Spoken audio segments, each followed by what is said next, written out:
मला माफ कर, मी संशय घेतला तुझ्यावर. तू असं बोललास तर आता Hey, who is this? Guess what? What? What? तुला इंटर स्कूल ड्रॉइंग कॉम्पिटिशन मध्ये फर्स्ट प्राइज मिळालं? दादा तुला कसं कळलं? अगं वेडा, तुझी ट्रॉफी तिकडे बाहेर हॉल मध्येच ठेवली होतीस तू. मी आल्यालाच पाहिली. डम बच्चे मी. आजोबा खुश झाले असतील. हो, लगेच त्यांच्यातला पेंटर जागा झाला. देवीला ट्रेनिंग देण्यासाठी त्यांनी फडणीस काकांना फोन पण केला लगेच. फडणीस कोण? बाबांचे मित्र आहेत, आर्ट स्कूलमध्ये शिकवतात. ते उद्याच कोणाला तरी पाठवणार म्हणाले. अरे वा, चक्र एकदम जोरात फिरायला लागले. तुझ्या कानाखाली जाळ काढावंसं वाटतोय मला. गौरी, काय झालं ते स्पष्टपणे सांग ना. सकाळी तो डिटेक्टिव्ह इथे आला होता. हो, बाबांनीच बोलवलं होतं त्याला. आय मीन, मला जे फोन कॉल्स येतात ना, जे मी बाबांना सांगितलं होतं त्याबद्दल. तुला तसले कुठलेही फोन कॉल्स येत नाहीत हे त्याला कळलंय. आणि त्याला तुझ्याबद्दल आणि विक्रम बद्दलही सगळं माहितीये. मला त्यानं सरळ सांगितलंय की तुझ्या मैत्रिणीला हे सगळं थांबवायला सांग, नाहीतर त्याला हे सगळं काकांना सांगायला लागेल. तो एक डिटेक्टिव्ह आहे. लोकांच्या पर्सनल गोष्टीत नाक खूप असणं हा त्याचा धंदा आहे. तुझ्या त्या विक्रमनं त्याला कुठल्या तरी कामासाठी अपॉइंट केलं होतं. धोक्याची घंटा वाजलेली आहे. त्यातून तुला कुठलाही धडा घ्यायचा नसेल ना, तर मी काहीच बोलू शकत नाही. तुला जर स्वतःहूनच खड्ड्यात पडायचं असेल तर गौरी, पण तुम्ही म्हणलं ना, मला जे कळलं ते मी तुला सांगितलं. त्यामुळे तुझ्यासाठी काय चांगलं काय वाईट हे समजण्याची तुला अक्कल आहे. आणि ती नसेल ना, तर देवानं ती तुला द्यावी एवढीच त्याच्याकडे प्रार्थना. त्याच्या पुढे मी काहीच बोलू शकत नाही. मी येते. मी गौरी, मलाही घरदार आहे, नवरा आहे. पण त्या बिचाराला अजून तरी मीच आहे. त्याला अजून तरी कुठली अनन्या सापडलेली नाहीये. आपल्या लग्नाच्या रुखवतामध्ये तुमच्या घरच्या लोकांनी तुझ्या कलेचं प्रदर्शन मांडलं होतं ना, ते मी पाहिलं. आणि भर मांडवात स्वतःला प्रश्न विचारला, विश्वास बाळा, घोडचूक तर करत नाहीयेस ना? आयुष्यात काही नुकसान झालं का तुमचं त्यामुळे? नाही नाही, पण एक इच्छा अपूर्ण राहिली माझी. कारण परिस्थिती बेताची.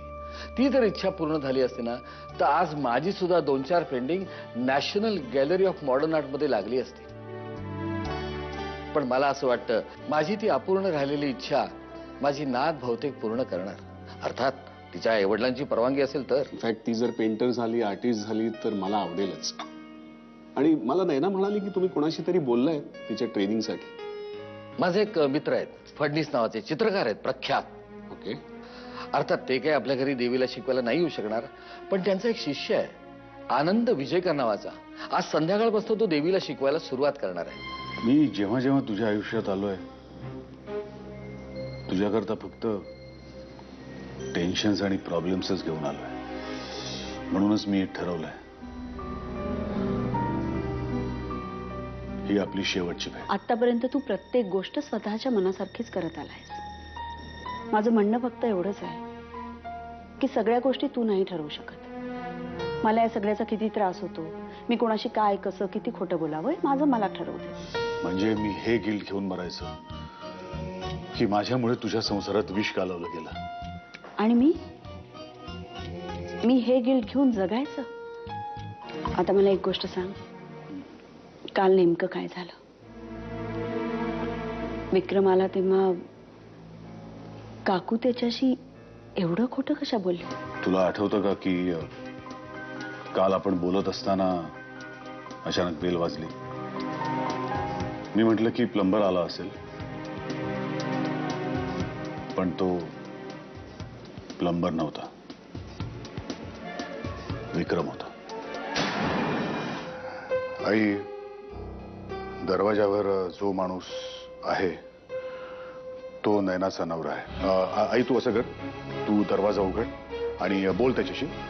समजा त्याने माझ्याविषयी काही विचारलं तर मी घरी नाही आहे म्हणून सांग. म्हणावं बाहेरगावी गेलोय. अरे पण आई प्लीज, सांगतोय थोडं ऐक ना माझं. जाऊ दरवाजा उघड. दरवाजा उघडायला वेळ लागला तर त्याला संशय येईल. संशय? हे बघ, पण कुठल्याही परिस्थितीत नैना इथं आली होती आणि तिची आणि माझी किंवा तिची आणि तुझी भेट झाली होती हे तर कोणाला सांगू नकोस. लक्षात ठेव. मला एक कळत नाहीये, विक्रमला इथला पत्ता दिला कोणी? मीच दिला. त्या दिवशी त्यांनी मला विचारलं काय? की मी तुझ्या घरी येते का, तुला भेटते का. तुला तो मयांक धुरंधर आठवतो? माझ्या बाबांचे मित्र होते बघ, आर्किटेक्ट प्रकाश धुरंधर, त्यांचा मुलगा. हा, आठवला तुझा मित्र. डोक्यात जायचा तो माझ्या. तो अजूनही डोक्यात जातो सगळ्यांच्याच. त्यांनी मला तुझ्या घरातून बाहेर पडताना पाहिलं आणि विक्रमला सांगितलं. आधी तू माझ्या एका प्रश्नाचं उत्तर दे. काय? तू विक्रमला कसं ओळखलंस? तू कधी बघितलंस त्याला? तू एकदा मागे आली होतीस इथे. तुझा मोबाईल हा असा इथेच पडला होता.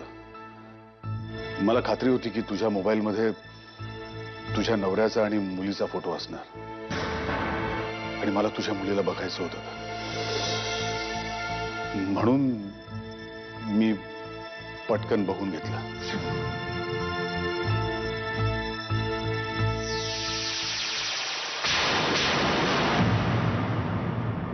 गुंतता